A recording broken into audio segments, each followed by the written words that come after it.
Muling nabigyang diin ang papel ng Sierra Madre sa gitna ng pananalasa ng Bagyong Uwan. Nanganak pa ito ng memes at skits online. Pusuan na yan sa report ni Ian Cruz.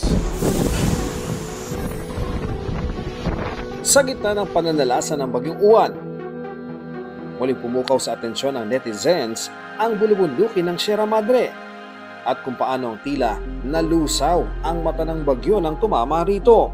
Ang tila kabayanihan ng Sierra Madre kumiliti sa imahinasyon ng netizens. Sa tulong ng artificial intelligence, literal na nagkaroon ng muka at boses sa inang Sierra Madre.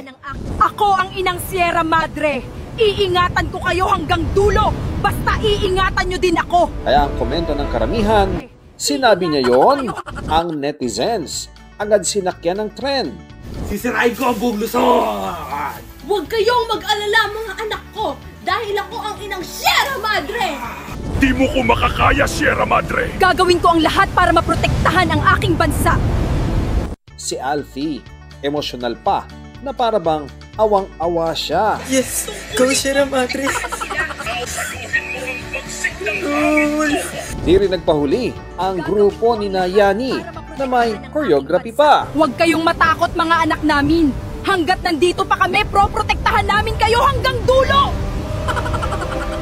Ang illustrator na si Skype, ginawang comic hero ang Sierra Madre.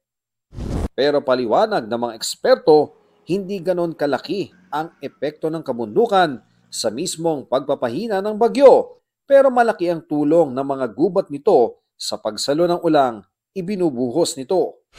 Kaya ang content creator na si Christian, iba ang atake.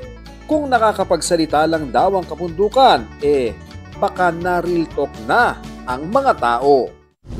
Ayan tayo Naalala nyo lang kami mga bundok kapag may bagyo, ano? Yung kapatid kong bundok sa Cebu, anong ginawa nyo? Ginawa nyo siyang kondo. Tapos yung mga pinsan kong Chocolate Hills, tinayuan nyo ng resort. Puro kayo, Sierra Madre, save us. Wow. Sana tulungan nyo rin kami, di ba? Ian Cruz nagbabalita para sa GMA Integrated News.